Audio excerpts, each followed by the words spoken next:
Assalamualaikum. Waalaikumsalam. Silakan duduk, Pak. Makasih, Bu.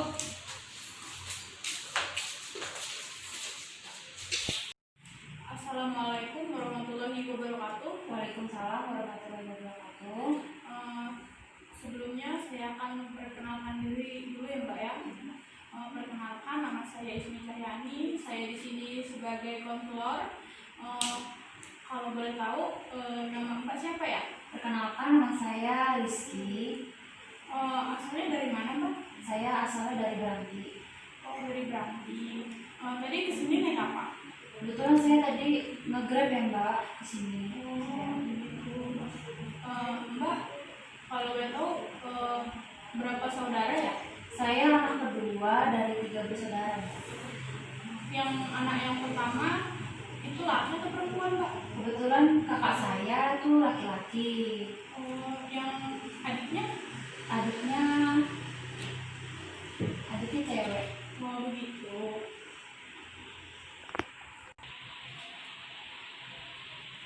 Sebelumnya Mbak sudah tahu belum sih konseling itu apa? Belum pernah tahu, Mbak, konseling itu apa. Tapi sudah pernah dengar belum? Kalau mendengar sudah, cuman saya belum paham gitu konseling itu apa. Oke, baiklah. Di sini saya akan menjelaskan konseling itu apa. Konseling itu proses penyelesaian suatu masalah seseorang. Seperti itu kira-kira, Mbak. Iya, Mbak, paham. Di sini dalam sesi konseling ini saya akan menggunakan teknik client center. Apakah Mbak sudah mengerti atau belum mengerti juga? Client center itu apa, Mbak? Baiklah, akan saya jelaskan lagi ya, Mbak. Client center itu di mana suatu masalah seorang konseling itu akan terpusatkan kepada si konseling itu atau Mbaknya. Jadi saya di sini hanya membantu Mbak, tapi Mbak yang menyelesaikan masalah Mbak itu sendiri. Begitu, Mbak. Bagaimana, sudah paham belum? Sudah paham. Jadi gini, Mbak, saya akan memberikan waktu 10-15 menit untuk Mbak menceritakan semua masalah Mbak dan apa yang terjadi terhadap Mbak ini. Apakah Mbak sudah mengerti? Mengerti, Bu. Nah, baiklah. Sekarang Mbak bisa mulai menceritakan masalah Mbak itu seperti apa. Iya, baik. Jadi itu kan saya siswi kelas 12 SMA. Ya. Jadi sudah ibaratnya udah mau lulus lah ya, Bu. Jadi permasalahan di diri saya itu saya tuh males banget kerjain tugas, Bu. Itu kan soalnya dari tugas satu dikasih nama guru gitu. Belum saya kerjain, nanti saya dapat tugas lagi. Jadi pada akhirnya tugas saya itu numpuk gitu, Bu. Tapi saya nggak ada keinginan buat kerjain tugas gitu. Malah saya biarin aja gitu, Bu, tugas saya itu. Yang membuat Mbak malas untuk mengerjakan tugas itu apa? Karena tuh udah saya. Nah, yang membuat saya males banget itu ya, Bu, apalagi mata pelajaran matematika tuh. Karena kan itu hitung-hitungan. Jadi tuh saya tuh ngeliat angkanya jadi males gitu, Bu. Apalagi dapat tugas tuh saya males banget lah, Bu. Udah gurunya nyebelin ya kan, Bu, sama mata pelajaran juga kayak gitu. Jadi tuh tugas saya itu numpuk. Ya, jadi kalau misalnya saya diajakin main sama teman-teman saya gitu, Bu, saya tuh kayak lupa gitu kalau misalnya saya tuh punya tugas. Padahal tugas saya itu numpuk banyak banget, Bu, dari awal kelas 12 sampai sekarang tuh udah mau ulangan kan, udah mau ujian gitu. Cuma saya kayak happy aja saya nggak punya tugas, padahal tuh sebenarnya saya ada tugas. Ya mungkin itu faktor pengaruh dari kawan-kawan saya mungkin ya, Bu. Jadi tuh saya juga ketularan males gitu, karena teman-teman saya juga cenderung tugas itu kayak nggak penting banget gitu. Tugas ngapain sih ngerjain tugas? Sebelumnya Mbak mungkin nggak sih dampak bahwa Mbak itu kan itu nggak baik tuh kalau misalnya nggak ngerjain tugas di sekolah maupun di rumah. Nah itu Mbak ngerti nggak sih, mana kan Mbak itu kan udah kelas 3 SMA atau SMK. Nah itu kan kalau misalnya tugasnya nggak dikerjain atau pekerjaan rumah PR-nya itu tidak dikerjakan, dampaknya kan buruk buat mbak, entah mbak bisa bakal nggak lulus atau nilai mbak pada kecil semua. Mbak ngerti nggak sih dampak dari itu gitu? Iya Bu, saya paham dampaknya gitu kan. Kalau misalnya saya nggak kerjain tugas seperti apa, kalau saya biar-biarin seperti apa. Cuman ya kayak mana ya, saya juga bingung gitu sama diri saya. Kenapa sebenarnya saya tuh pengen berubah gitu, kayak ada tugas dikerjain apa harus gitu, tapi nggak bisa, nggak tahu, belum ada motivasi dalam diri saya tuh yang oh kamu harus ngerjain tugas, kamu harus seperti ini gitu. Jadi ya bodo amat gitu sama pelajaran saya gitu. Kok mbak bisa berpikir bodo amat itu, gara-garanya apa gitu mbak? Karena saya pikir tuh sekolah itu gampang gitu, pasti bakal lulus gitu, apalagi cuma tugas nggak ngerjain tugas pasti lulus gitu. Jadinya saya biarin aja gitu Bu, tugas sampai kalah, tugas matematika ya tak dikecewain ngomong.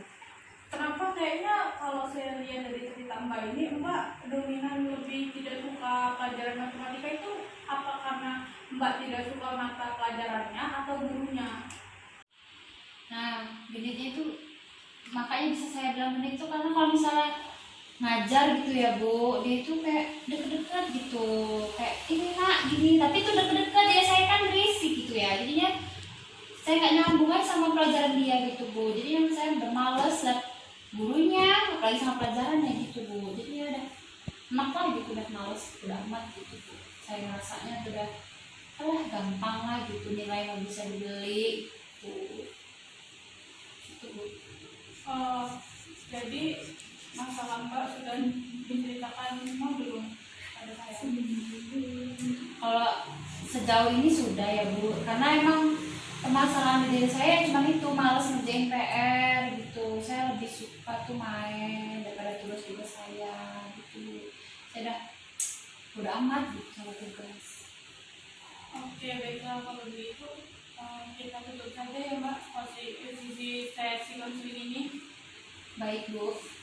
Ya, sebelum kita tutup, sampai sini Mbak Cynthia sudah bisa narik kesimpulan belum sih? Kan Mbak tahu apa yang Mbak lakuin ini salah gitu, nggak ngerjain tugas itu nggak benar. Terus apalagi kalau misalnya dikasih tugas di rumah maupun di sekolah juga dua-duanya nggak Mbak kerjain gitu. Ya saya sudah bisa apa ya, mengambil kesimpulan dari masalah saya sendiri sih Bu. Saya mungkin harus berubah gitu, saya nggak seharusnya seperti itu, namanya sekolah tuh ya penting gitu kan. Cuman ya saya juga butuh proses untuk berubah itu semua gitu, nggak seketika gitu Bu. Saya juga pengen berubah diri saya menjadi lebih baik, cuman ya itu balik lagi ke proses sama niat saya seperti apa gitu. Dampaknya juga saya udah paham gitu, bakal kedepannya seperti apa. So gitu. Baiklah kalau begitu, kalau begitu kita tutup saja ya sesi konseling ini. Baik Bu. Assalamualaikum warahmatullahi wabarakatuh. Waalaikumsalam warahmatullahi wabarakatuh.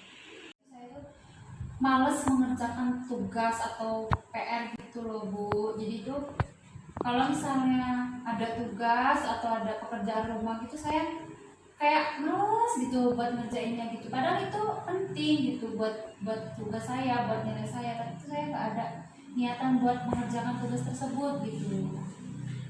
Yang membuat Mbak malas untuk mengerjakan kayak PR gitu ke sekolah itu apa gitu sebabnya? Karena itu ya awalnya itu udah dapat tugas nih satu gitu kan, satu mata pelajaran, terus belum selesai, saya udah dapat tugas lagi, jadi tuh udah males gitu Mbak, kayak ngapain lo udah tugas belum selesai yang satu, terus yang satunya lagi gitu. Jadi sampai sekarang saya juga masih males mau ngerjainnya, mau ngeliat soalnya aja udah males banget Mbak, soal itu. Coba bagaimana kalau misalnya Mbak itu misalnya gurunya ngasih soal atau tugas satu gitu PR untuk di rumah, bisa nggak sih kalau misalnya Mbak itu langsung mengerjakan di rumah, menyempatkan waktu Mbak dan melawan rasa malas Mbak itu? Sebenarnya bisa ya Bu, cuman nggak tahu kenapa diri saya ini kok malas gitu, kayak PR gitu, kayak nanti gitu. Sampai sekarang jadinya nggak kerjain tugasnya Bu, udah males banget, lihat mata pelajarannya udah malas gitu. Itu Mbak harusnya di satu mata pelajaran aja atau semua? Semua Mbak. Sebelumnya saya boleh tahu nggak sih Mbak, sebenarnya orang tua Mbak itu tahu nggak dengan kelakuan anaknya yang di sekolah tidak mau mengerjakan tugas, yang diberikan tugas dari gurunya untuk di rumah pun tidak Mbak kerjakan? Itu orang tua Mbak tahu nggak sih? Kayaknya sih orang tua saya itu nggak tahu loh Mbak kelakuan saya itu, karena saya kan badung ya sebenarnya. Maka orang tua saya tuh taunya ya anaknya sekolah, kalau ada tugas dikerjain gitu, pulang langsung pulang. Tapi enggak sebenarnya. Saya tuh tugas saya tuh numpuk banget sampai banyak banget. Ya paling kalau misalnya udah benar-benar udah disuruh ngumpul gitu, saya ngerjainnya asal-asalan. Mbak itu tugas itu, karena ya buat apa kan tugas gitu, orang saya juga udah sekolah ngapain tugas mesti dikasih tugas, kasih tugas gitu kan. Jadinya saya itu selalu menganggap remeh mata pelajaran gitu. Kayaknya semua deh, semua mata pelajaran nggak ada saya yang prioritaskan. Oh ini harus nih gitu kan, harus saya kerjain, harus saya gimanain lah gitu. Tapi enggak, saya biarin aja sampai benar-benar numpuk sampai sekarang. Mbak tahu nggak sih dampak dari kebiasaan guru Mbak itu kayak mana? Kan Mbak udah kelas 3 SMA atau SMK tuh. Nah itu kan kalau misalnya Mbak tidak mengerjakan tugas, sampai sini Mbak Cynthia sudah bisa narik kesimpulan belum sih? Kan Mbak tahu apa yang Mbak lakuin ini salah gitu, nggak ngerjain tugas itu nggak benar. Terus apalagi kalau misalnya dikasih tugas di rumah maupun di sekolah juga dua-duanya nggak Mbak kerjain gitu. Ya saya sudah bisa apa ya, mengambil kesimpulan dari masalah saya sendiri sih Bu. Saya mungkin harus berubah gitu. Saya nggak seharusnya seperti itu. Namanya sekolah tuh ya penting gitu kan. Cuman ya saya juga butuh proses untuk berubah itu semua gitu, nggak seketika gitu Bu. Saya juga pengen berubah diri saya menjadi lebih baik. Cuman ya itu balik lagi ke proses sama niat saya seperti apa gitu. Dampaknya juga saya udah paham gitu bakal kedepannya seperti apa. So gitu. Baiklah kalau begitu, kita tutup saja ya konser ini. Baik Bu. Assalamualaikum warahmatullahi wabarakatuh. Waalaikumsalam warahmatullahi wabarakatuh.